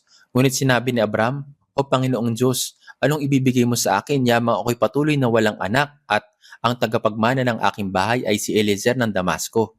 Sabi sa Genesis chapter 15 verse 2. Ang lalaking ito ay hindi anak ni Abraham. Mayroong isang tapat na alipin. Binili siya ni Abraham at pinalaki siya mula nang siya ay bata pa. Yabang ako'y patuloy na walang anak at ang tagapagmana ng aking bahay ay si Eliezer ng Damasco. At sinabi ni Abraham, "Hindi mo ako binigyan ng anak at isang alipin na ipinanganak sa aking bahay ang magiging tagapagmana ko." Ngunit ang salita ng Panginoon ay dumating sa kanya, "Hindi ang taong ito ang magiging tagapagmana mo, ang iyong sariling anak ang magiging tagapagmana mo." Ipinanganak kay Abraham si Isaac nang siya'y 100 taong gulang. Si Isaac ang tagapagmana. Si Eleazar ay isang alipin. At isang alipin ay hindi maaaring maging anak. Ito ang kahulugan nito. Ang alipin ay walang palagiang lugar sa sambahayan. Ang anak ay may lugar doon magpakailanman. Ang isang taong hindi iligtas, kahit gaano siya kahusay sa panlabas, hindi siya makakapunta sa langit sa pamamagitan ng mga gawang artipisyal. Dapat siyang maipanganak na muli ayon sa salita ng Diyos upang makapunta roon. Ang alipin ay walang palagiang lugar sa sambahayan. Ang anak ay may lugar doon magpakailanman. Ang mga ligtas.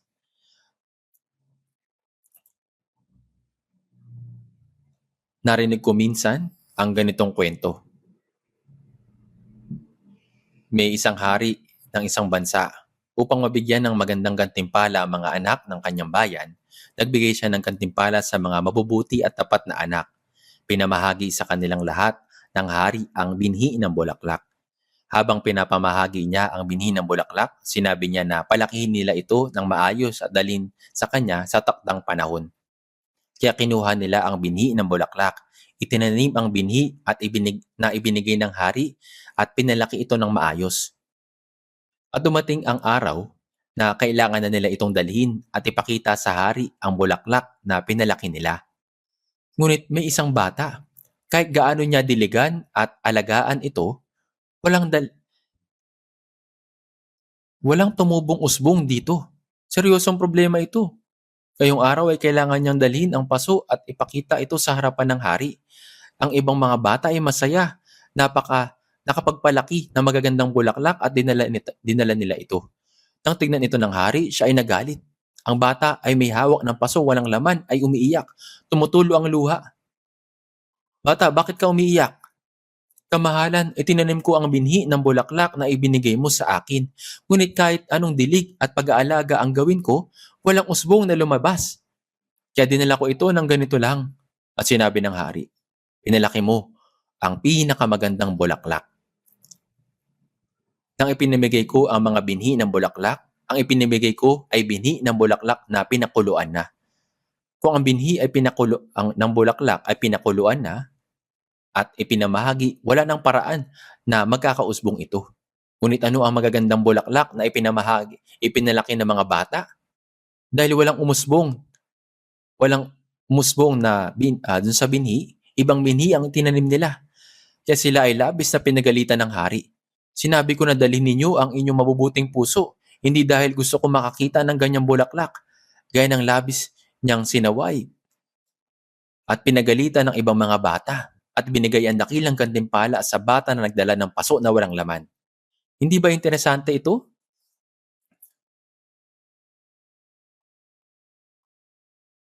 Mga kapatid, dapat nating gawin ang mga bagay ayon sa kalooban ng Diyos, ayon sa salita, paging iba man sa pagtingin ng iba.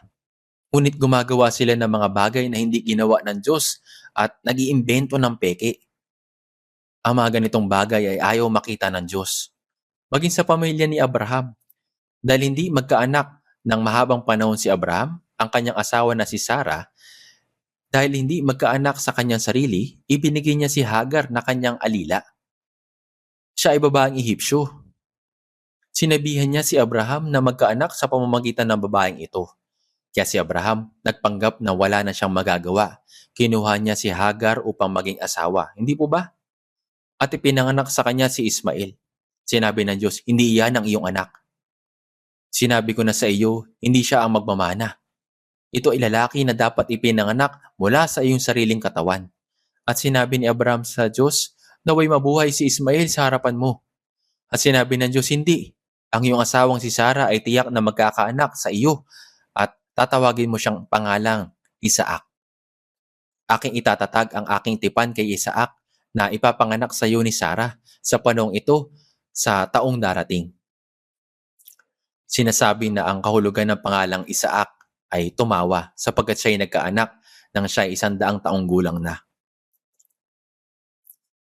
Gayunpaman, ayon sa pangako ng Diyos, si Ismael na hindi ipinanganak ayon sa pangakong iyon ay hindi maaring maging tagapagmana. Maaari bang maging anak ng Diyos sa pamamagitan ng pagsisikap ng tao sa halip na ayon sa salita ng Diyos?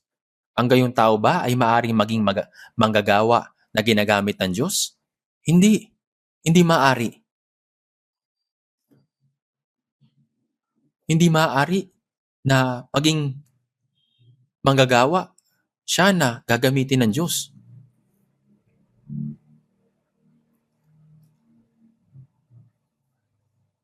Kung titignan po natin sa Biblia, tignan po natin. Mateo chapter 13 verse 24. Mateo chapter 13 verse 24.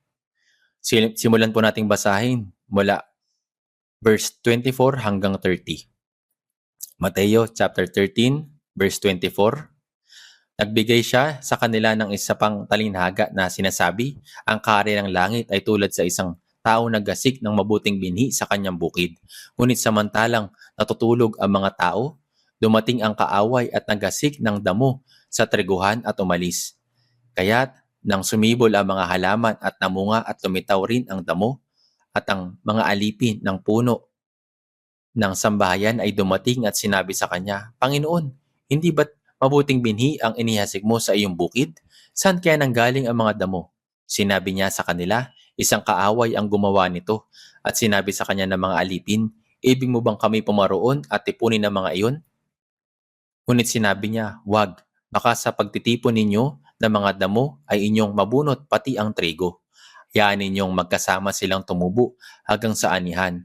At sa panahon ng pag-aani ay sasabihin ko sa mga manggagapas, tipunin ninyo ang mga damo at pagbikisin ninyo upang sunugin, ngunit tipunin ninyo ang trigo sa aking kamalig.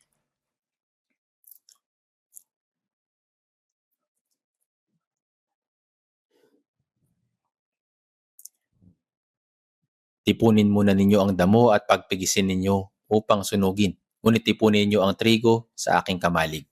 Dito, sinasabi ng isang tao na naggasik ng mabuting binhi, ngunit ang kaaway ay naggasik ng mga damo sa triguhan. Ang mga damo ay kumakatawan sa mga laban sa Diyos. Ang mabuting binhi ay tumutukoy sa mga naipanganak na muli sa pamamagitan ng salita ng Diyos at sa pagkilos ng Espiritu Santo. Si Satanas ay kaaway ng Diyos at patuloy niyang hinahadlangan ang gawain ng Diyos. Sa makatuwid, palihim na inihaasik ng Diablo ang mga damo sa triguhan. Siyempre, nais nating isipin na walang mga damo sa ating church. Ngunit sino ba ang nakakaalam? Maring mayroong iilan. Dapat tayong maligtas sa pamamagitan ng biyaya ng Diyos ayon sa kanyang salita at ayon sa saligang ito ay mamumuhay tayo ng ating buhay Kristiyano. Ngunit kung ang isang tao ay hindi talagang naligtas, ay magpapanggap na mayroong matatag na pananampalataya na hindi mula sa Diyos, ito ay artificial. Ito ay bagay na hindi iniyasik ng Diyos. At sinasabi ng Biblia na bubunutin ng Diyos ang lahat ng hindi niya iniyasik. At sinabi niya sa mga alipin, sinabi sa kanya ng mga alipin, ibig mo bang kami pumaroon at tipunin ng mga iyon? Ngunit sinabi niya, wag. Baka sa pagtitipon ninyo ng mga damo ay inyong mabunot pati ang trigo. Hayaan ninyo magkasama silang tumubo hanggang sa anihin. At sa panahon ng pag-aani ay sasabihin ko sa mga manggagapas, tipunin muna ninyo ang mga damo at pagpikisin ninyo upang sunugin. Ngunit tipunin ninyo ang mga trigo sa aking kamalig. Mga kapatid, napakaraming huwad sa loob ng Kristyanismo. Mga huwad na mukhang tunay.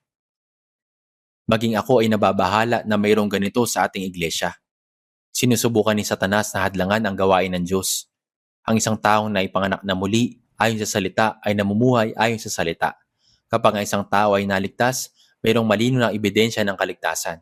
Ngunit kung ang mayroong nagsasabi na siya ay ligtas, ngunit namumuhay ng hindi para sa kalooban at kaluwalhatian ng Diyos, ngunit para lamang magpakita ng kanyang sarili at magpakitang tao, sa uli, ito ay mahahayag.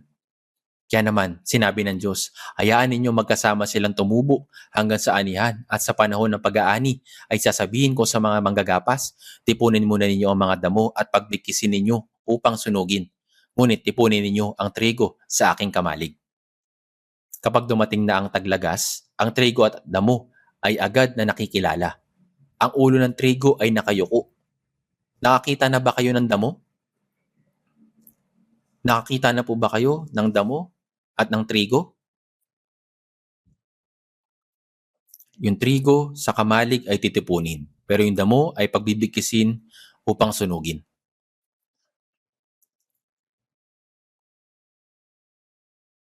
Yung trigo, yung kanyang ulo ay nakayuko.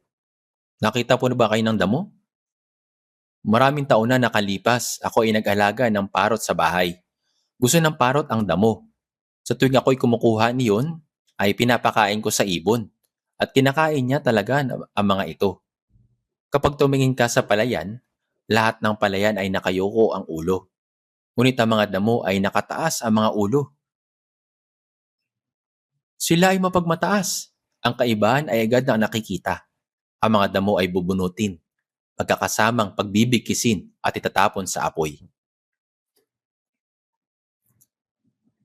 Ngayon, tingnan natin ng mabilis sa Galatia chapter 1.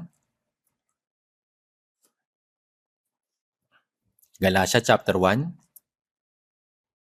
Babasahin ko po mula verse 6 hanggang 8.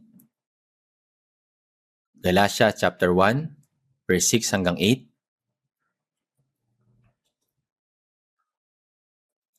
Galatia chapter 1, verse 6 hanggang 8. Babasahin po. Ako'y namamangha na napakabilis ninyong iwan siya na tumawag sa inyo sa biyaya ni Kristo at bumaling kayo sa ibang ebanghelyo. Hindi sa may ibang ebanghelyo, kundi mayroong ilan na nanggugulo sa inyo at nagnanais na baluktutin ang ebanghelyo ni Kristo. Subalit kahit kami o isang anghel mula sa langit ang mangaral sa inyo ng ebanghelyo na iba sa aming ipinangaral sa inyo, ay hayaan siyang sumpain.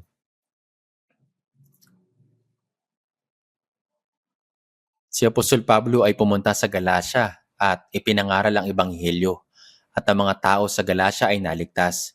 Ngunit nang si Pablo ay nasa malayo, mayroong ilang mga legalista ang pumaroon at nagturo na ang tao ay dapat sundin ng kautusan upang sila ay maligtas. Kanilang sinabi, hindi sapat na pumunta sa langit sa pamamagitan ng ebanghelyo at biyaya ng Diyos lamang. Kailangan mong sundin ng kautusan. Bilang resulta, ang mga pananampalataya sa iglesia ng Galacia ay nalito. Kaya naman sinabi ni Apostol Pablo, ako'y namamangha na napakabilis ninyong iwan siya na tumawag sa inyo sa biyaya ni Kristo at bumaling kayo sa ibang ebanghelyo. Sila na mga naligtas ay nagsimulang tumanggap ng ibang ebanghelyo. Hindi sa may ibang ebanghelyo, kundi mayroong ilan na nanggugulo sa inyo at ang nanais na baluktutin ang ebanghelyo ni Kristo. Ang ibang ebanghelyo ay baluktot na ebanghelyo ni Kristo. Mga kapatid, kung hindi pangahawakan ang ebanghelyo, bago pa man natin malaman, si Satanas ay nagdadala na ng ibang ebanghelyo. Sinasabi nila, upang maligtas, kailangan mo na gawin yung ito, kailangan mong gawin iyan. Sila ay nagpapasimulang magturo ng mga bagay na walang kinalaman sa tunay na ebanghelyo. Nauunawaan po ba ninyo? Subalit kami na kahit kami o isang anghel na mula sa langit ang mangaral sa inyo ng ebanghelyo na iba sa aming ipinangaral sa inyo ay hayaan siyang sumpain. Ang ibang ebanghelyo ay sumisira sa ebanghelyo. Hindi natin dapat sirain ang ebanghelyo. Ayun, hayaan niyo po magsalita pa ako ng bahagya tungkol sa isa pang talata. Dako po tayo sa Lucas chapter 12. Lucas chapter 12. Tingnan natin ng bahagya ang Lucas chapter 12 verse 32.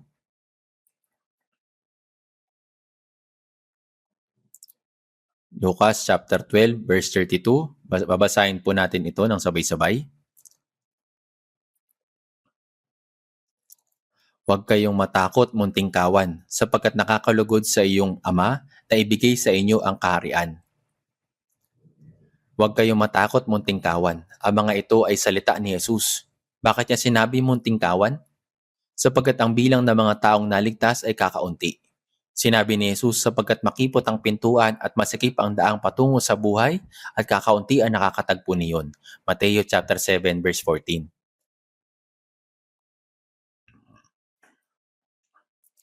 Alam mo ba na ang pinakamalaking simbahan sa mundo ay nasa Korea?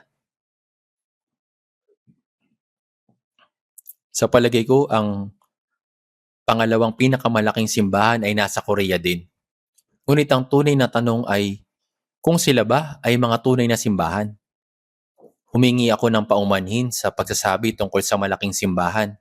Ngunit kung minsan ay nakikinig ako sa mga mensaheng ipinangangaral nila sa telebisyon. At kapag nakikinig akong mabuti, ang mensahe ay kadalasang kakaiba. Hindi nila ipinangangaral ang pinakamahalagang bagay. Sa halip, nagsasalita sila ng paikot-ikot at iniiwasan ang pangunahing isyu.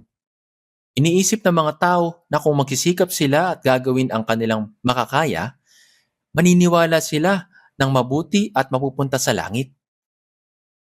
Huwag sundin ang isang bagay dahil lamang sa libo-libo o 10,000 tao ang nagtitipon doon. Maraming tao nag-iisip na saan man nagtitipon ang maraming tao, ang salita ay dapat na maipangaral ng tama. Yan ay isang maling ideya. Ang aming simbahan ay tunay na hamak sa pasimula noon. Sa pasimula nito, noong una kami nagtipon sa Bang Beidong noong 1983. Mayroong laman na 33 tao ang nagkakatipon. At dahil wala kaming lugar na mapagtitipunan, nagtipon kami sa mga bahay, sa health club, at sa mga upahang lugar. Marami mga kahirapan. Kalaunan, habang parami ng parami ang mga taong naligtas, naging imposible nang makapagpatuloy sa ganung paraan. Kaya binili ang lupa at itinayo ang kasalukuyang gusali ng simbahan. Huwag kayong matakot, munting kawan, sapagkat ikinalulugod ng inyong ama na ibigay sa inyo ang kaharian. Sinabi ng Panginoon na ang mga naligtas, ang mga taong kinalulugdan ng ama na ibigay ang kaharian ay isang munting kawan. Sila ay kakaunti. Ngayon, tingnan natin. Lucas chapter 13 verse 23.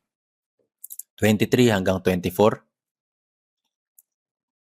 Lucas chapter 13 verse 23 hanggang 24. At may magsabi sa kanya, Panginoon, kakaunti ba ang maliligtas? At sinabi niya sa kanila, magsikap kayong pumasok sa makipot na pintuan, sapagkat sinasabi ko sa inyo na marami ang makisikap na pumasok at hindi makakapasok. At may isa na nagsabi sa kanya, Panginoon, kakaunti ba ang maliligtas? Interesado rin ba tayo sa tanong na ito? Ilan ang tulay na naliligtas? Kakaunti ba ang maliligtas? Sumagot si Jesus, magsikap kayong pumasok sa makipot na pintuan sapagkat marami sinasabi ko sa inyo, magsisikap na pumasok at hindi makakapasok. Nangangahulugan ito na kakaunti lang sila. Magsikap kayong pumasok sa makipot na pintuan sapagkat marami, sinasabi ko sa inyo, ang magsisikap na pumasok at hindi makakapasok. Marami nagnanais na pumunta sa langit, ngunit hindi makakapasok. Mas maraming taong dumadaan sa maluwang na daan kaysa sa mga pumapasok sa makipot na pintuan. Sa verse 25, kapag ang Panginoon ng bahay ay tumayo na at isinara ang pinto at kayo magsimulang tumayo sa labas at kumatok sa pinto na nagsasabi, Panginoon, buksan ninyo kami. At siya'y sasagot at sasabihin sa inyo, hindi ko kayo kilala. Nakikilala kung taga saan kayo. Kapag sila'y kumatok, Panginoon, buksan nyo kami. Ang pinto ay sarado. Ito ay sarado. Panginoon, buksan nyo kami. At siya'y sasagot at sasabihin sa inyo, hindi ko kayo nakikilala kung taga saan kayo. Ang mga tao ay dapat pumasok sa makipot na pintuan.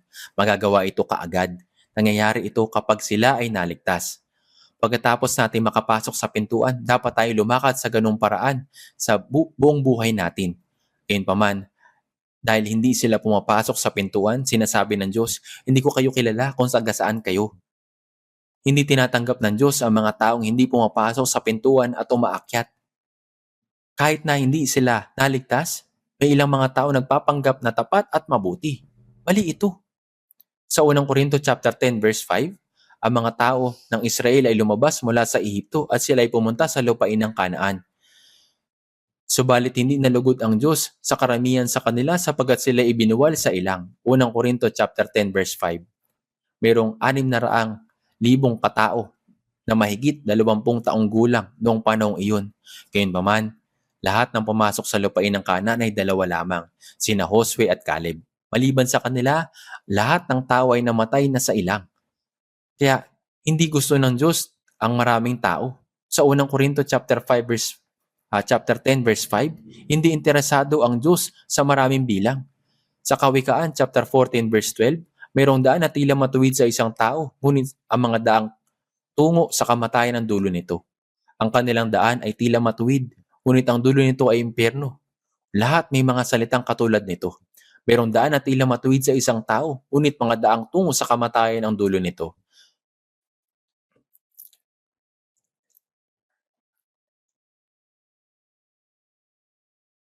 Mayroong daan na tila matuwid sa isang tao, ngunit mga daang tungo sa kamatayan ang dulo nito.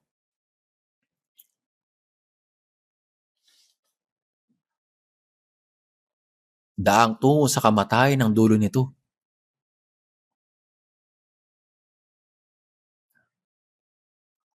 Ngayon, tignan po natin sa Daniel chapter 12.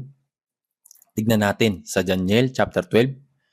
Pagkatapos niyan, tapusin natin ngayon. Daniel chapter 12, verse 2. Daniel chapter 12, verse 2. Basahin natin. Daniel chapter 12, verse 2. Marami sa mga natutulog sa alabok ng lupa ay magigising. Ang iba'y tungo sa buhay na walang hanggan, at ang iba'y tungo sa kahihiyan at sa walang hanggang paghamak. Marami sa kanila na natutulog sa alabok ng lupa ay nagpapahiwatig ng kamatayan. Marami sa mga natutulog sa alabok ng lupa ay magigising. Ang iba'y sa buhay na walang hanggan. Kung ang mga taong naligtas ay mamamatay, ang kanilang espiritu ay pupunta sa paraiso at ang laman ay mapupunta sa libingan. Sinasabi ng Biblia na bibigyan ng Panginoon ng buhay ang ating laman. Tama po ba? At marami sa mga natutulog sa alabok ng lupa ay magigising. Ang ilan ay sa buhay na walang hanggan. Ang mga taong naligtas ay mabubuhay na muli na may espiritual na katawan na hindi kailanman mapaparam at papasok sa langit. Ang ilan ay sa buhay na walang hanggan at ang ilan ay sa kahihiyan at walang hanggang paghamak. Kapag ang mga tao ay nabuhay ng muli, ang mga hindi naligtas ay mabubuhay rin. At sila ay mapapaya magpakailanman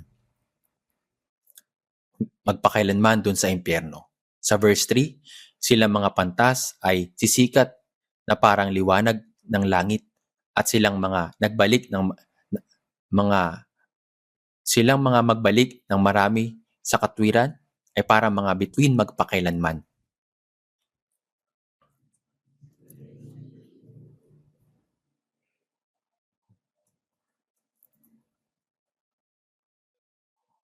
Sabi dito, silang mga pantas ay sisikat na parang liwanag ng langit at silang mga nagpabalik ng marami sa katwiran ay parang mga bituin magpakailanman. Oo, napakaikli ng ating kasalukuyang buhay. Maaari tayong mabuhay ng ilang dekada. Hindi iniisip ng lahat na maganda ang ating ilang dekadang buhay. Tayo yung mga taong malapit ng umalis. Ang mundong ito ay hindi lugar kung saan natin ilalaan ang ating mga puso. Ang ating bayan ay nasa langit. Sa Hebreo chapter 11 verse 15 hanggang 16, kung kanilang naalala ang kanilang penanggalingan, na karoon sana sila ng pagkakataong makabalik. Ngunit sila ay nagnanais ng isang higit na mabuting lupain sa makatuwid ay ang makalangit. Kaya ang Diyos ay hindi nahihiyang tawagin Diyos nila sapagkat kanyang ipinaghanda sila ng isang lungsod. Ang ating bayan ay nasa langit. Tama po ba? Kaya bubuhayin ng Diyos ang mga patay. Ang ilan ay sa buhay na walang hanggan, ang ilan ay sa kahihiyan at walang hanggang paghamak. Ang usapin ay ang kanilang buhay. Ang usapin ay kung saan tayo pupunta. Ang ilang dekada sa mundong ito ay ang panahon ng paghahanda para sa kabilang buhay. Iniisip ng ilan na ang mundong ito ang lahat-lahat. Kaya iniisip nila kung ano ang kanilang kakainin at kung paano mabubuhay ng maayos. Ang mundong ito ay hindi bagay na nais ibigay ng Diyos. Ang ilang dekada sa mundong ito ay panahon ng paghahanda upang makapasok sa kaharian ng walang hanggang Diyos. Kapag tayo ay namatay, ang ating espiritu ay pupunta sa Diyos at ang ating katawan ay mabubuhay na muli. At maaari tayo makapasok sa kalawalatian ng Diyos. Oo, ang bagay na dapat nating gawin sa mundong ito habang tayo nabubuhay ngayon ay nakalagay po sa Biblia. Kawikaan chapter 24 verse 11. Iligtas mo silang dinadala sa kamatayan, pigilan mo silang natitisod patungo sa katayan. Nangahulugan ito na dapat nating iligtas ang mga taong dapat ay mapupunta sa impyerno. Kung iyong sinasabi narito, hindi namin ito nalalaman. Hindi ba niya alam ang sa mga puso'y tumitimbang at siyang nagbabantay ng iyong kaluluwa? Hindi ba niya nalalaman? At ang bawat tao ayon sa gawa niya ay di ba niya gagantihan? Maraming tao ang dapat mapupunta sa impyerno pagkatapos ng kamatayan sa ating paligid. Hindi nila alam kung saan sila pupunta pagkatapos ng kamatayan. Hindi nila alam. Tama po ba? Palagi nilang iniisip kung ano ang gagawin nila para sa mabuting buhay sa loob ng ilang dekada sa mundong ito, araw at gabi. Iniisip nila na ang kamatayan ang katapusan. Ngunit ang kamatayan ay hindi ang katapusan. Ito ang pasimula ng buhay na walang hanggan. Ang ilang dekada ng mundong ito ay ang paghahanda para sa buhay na walang hanggan. Mayroong kabilang buhay pagkatapos ng kamatayan. Mahalaga kung pupunta tayo sa walang hanggang langit o sa walang hanggang impyerno, hindi po ba? Kaya tayo, mga naligtas na may pag-asang pumunta sa langit, ay dapat tulungan silang makinig ng ebanghelyo upang maligtas. Dapat natin silang turuan na malaman na ang mundong ito ay hindi ang lahat. Ang mundong ito ay maiksing hakbang lamang upang makapasok sa buhay na walang hanggan, upang sila ay maligtas. Yan lang ang para sa araw na ito. Kailangan natin silang tulungan upang sila ay maligtas. Yan lang para sa araw na ito. Sama-sama tayong manalangin. Aming mahabaging Diyos Ama, tinawag kami ng Diyos mula sa napakaraming tao sa mundo sa mga huling araw at kami ay naligtas. Kaya nagpapasalamat kami sa Panginoon. Kami na mga taong naligtas sa pamamagitan ng mahalagang dugo ng Panginoon, naway mamuhay kami para sa kalooban ng Diyos at sa iyong kalawalatian sa aming mga natitirang buhay. At naway magpatotoo kami sa biyaya ng Diyos sa mga nawawalang kaluluwa na hindi pa nakakaalam ng dakila at kamanghamanghang biyaya ng Diyos upang sila'y maligtas. Naway mailigtas namin sila wala sa apoy at upang sila'y magabayan hanggang sa kaharian ng Diyos. Gabayin mo po kami ng lubusan, Panginoon. Sa pangalan ng aming Panginoong Hesus, ito po ang aming panalangin. Amen.